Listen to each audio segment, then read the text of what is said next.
My boyfriend Steve and I have been dating for over a year and a half. I met him in one of my upper-level classes 2 years ago. At the time he was finishing up his degree, before moving on and working on his master's. Since we started talking, seeing each other, and dating casually, I really loved our entire relationship. Steve and I had a lot of similar interests, which included traveling. We did a small trip to South America a couple months ago for a few weeks, Peru and Chile. We had an amazing time. It was once we got back from our trip that I saw our relationship in a whole different way. We traveled well together, and bonded in a new way. I knew I was in a great relationship. I thought we had a great relationship, until I got some news a few days ago. 3 days ago, I went over to drop a MacBook charger over at my best friend's house, Chenille. Chenille and I have been best friends since we were in high school from the age of 16 years old. I have always considered her to be my number one, and closest person in my life. I have noticed that the past 6 months we haven't hung out in the same capacity that we usually have.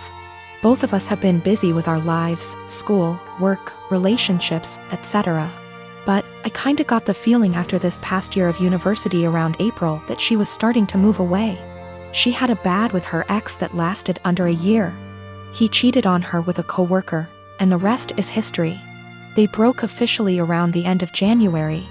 As I went over to drop off her extra charger that she borrowed, I talked with her mom for a bit. Chenille ended up getting called in to pick up an extra serving shift at the restaurant she has worked at during her degree. Her mom wanted to talk to me about a few things. I was puzzled. Chenille's mom was always really outgoing and funny. We had known each other for over 8 years at least. But she wanted to have a serious talk. Chenille's mom, Karen, went on to tell me that she saw Steve and Chenille sneak around the back of the house about a month or so ago. Karen went on to explain that she noticed this happening 2 other times. At first, she thought we were all hanging out. But Karen told me that she got a weird gut feeling on this situation. She told me that I should talk to Steve and Chenille ASAP. Steve and I were supposed to go out for dinner last night. He picked me up, and off we went. I felt really bad and humiliated the entire time we were out. We ate dinner, had a couple drinks, but we didn't talk much. Steve kept asking me all night what was the matter. I told him nothing. Finally, when we got back to my place, we sat in my room and I asked him, and told him what Chenille's mom, Karen, is told me. He didn't answer. In fact, he went pale white. That gave me the answer I needed. I broke down and Steve tried to comfort me. I didn't want him touching me. I didn't even want to hear it. I told him to leave, but I basically had to force him to leave. I tried calling Chenille and texted her that I needed to talk to her. I got no response. Not one. Basically, 2 of the closest people I have had in my life betrayed me. This is so terrible and I feel so bad. I have like no one right now. I've got cerebral palsy that affects both my legs and one arm. That's my official diagnosis, but what you really see is I walk with a limp. I'm a software developer, so job-wise, I don't have any issues. I knew when I was a kid that using my brain is the best way for me to survive on my own without relying on other people. I haven't had the chance to get my driver's license, but according to therapists and doctors that shouldn't be an issue. That's the background about me. My girlfriend and I have been together for a year. We met back in April 2020 of last year and we decided to get together in May 2020. I told her about my disability before then, but she wanted to try and make it work. We video call on Discord every day, almost always when we're awake, and recently we've been going on dates. She's more than happy to lend me an arm and she notices things about me that even I miss myself. Outside of my family, she's the most loving and caring person I know, and she's my motivation to do better and improve myself. Honestly, I never thought I could find someone I trusted enough to share my more negative thoughts and problems. I always tried to seem happy so I don't worry others. The emotional support she gives me is really irreplaceable. The problem is scared that, in the future, she will have to take care of me or most of the work will fall onto her. To make matters worse, her mom has been telling her for the past few weeks to break up with me because she can find better, and she doesn't want her to have the burden of caring for me. She's also really afraid that I will get arthritis early due to my cerebral palsy, and if that happens, a lot is going to be on her. I've tried doing things like stretches and exercises to maintain and improve my muscle tone, but she is still afraid I'll get worse. I'm an introvert, I don't know a lot of people, and honestly, I don't even know the options I've got to look at. I want to prove that I can be independent and that if things do go wrong, it won't just be on her. I'm in Ontario, Canada. Are there things I can look into and do to assist with my disability, or things I can look into so if things do go wrong, I won't be a burden on her? I'm at the end of my wits. I've never really hated my disability, but I've always kept myself going by tempering my expectations and thinking, my disability is going to make it really hard to find someone, and she's the first person to make me feel like, yeah, it doesn't matter. I want to do anything to show her that I won't hold her back in the future, but I'm out of ideas. Is there anything I can do? I don't want to worry anyone I'm with these issues, but I'm at the end of my wits. I don't even know if my relationship is lost, but I don't want this to happen again, and I want to know what I can do myself so I can reassure my partner, so they know I won't hold them back in the future. I don't know if there are things I can look into to better plan my future so it's not a concern for my partner. The worst part is, I've always thought my disability doesn't matter. But with all of this happening, it's really hard to convince myself otherwise. So I live in a flat with 3 other people, childhood best friend, a guy from my uni course, and his cousin. For the most part we get along really well and rarely have disagreements. However, this has been a real point of contention lately. About 6 months ago I began a relationship with a guy I've known for a couple of years.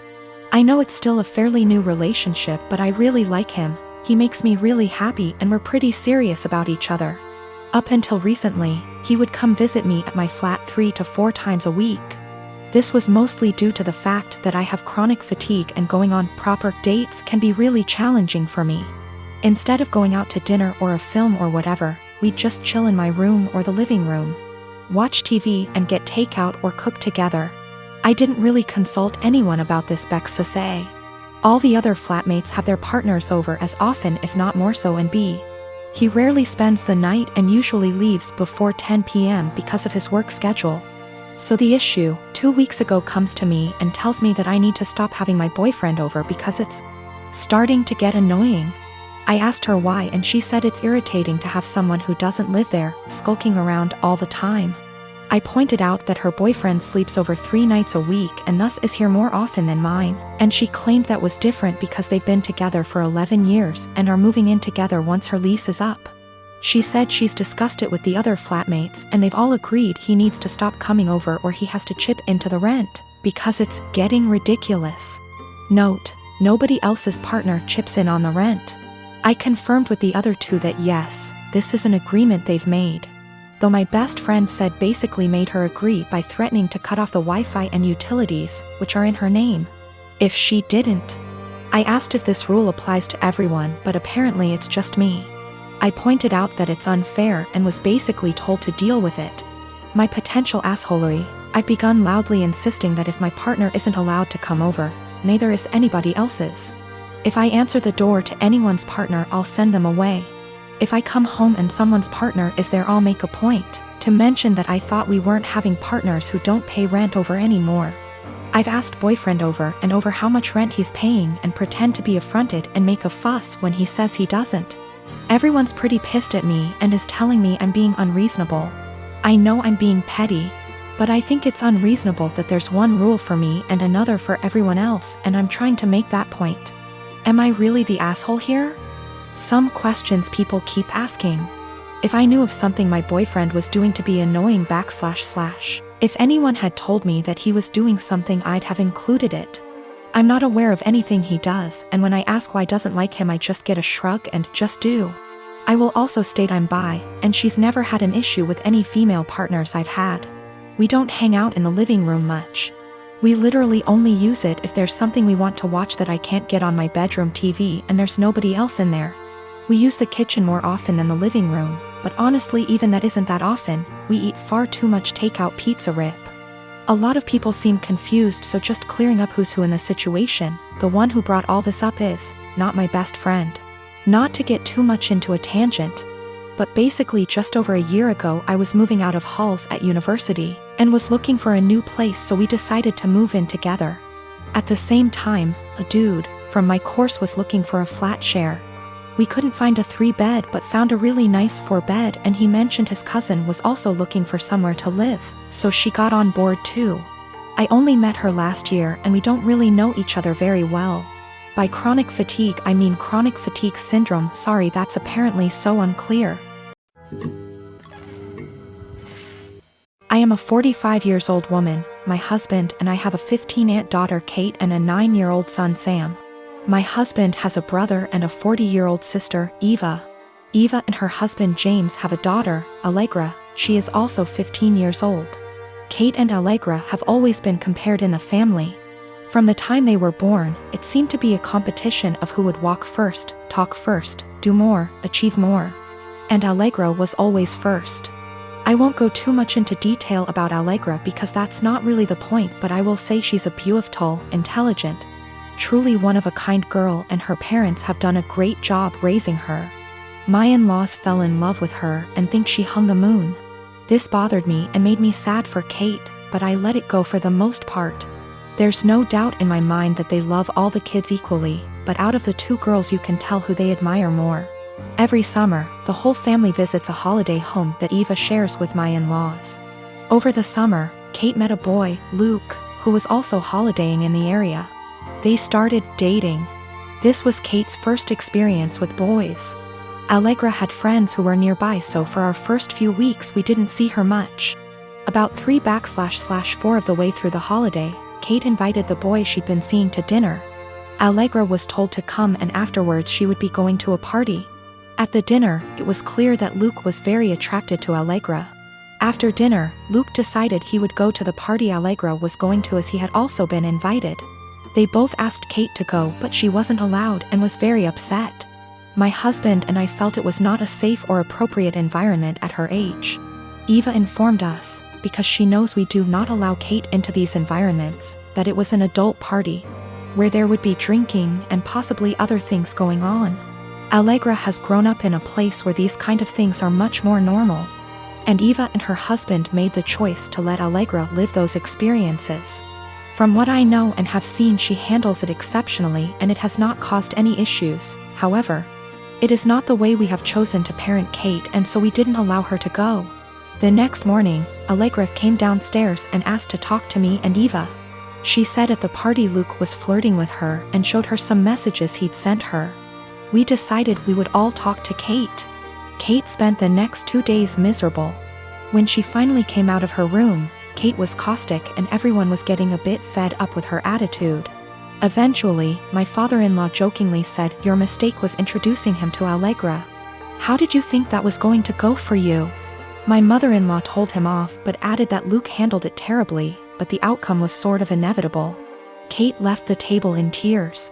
We managed to get through the rest of the holiday, but when my husband brought up plans for Christmas, Kate refused to go.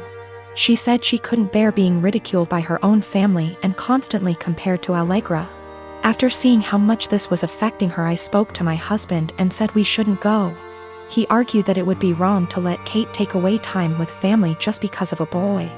I reminded him that this has been happening since they were born, but he said that we can't shield Kate from every special person in the world. He said he would talk to his parents about their comments, but that we should not set a precedent of letting Kate run away from reality.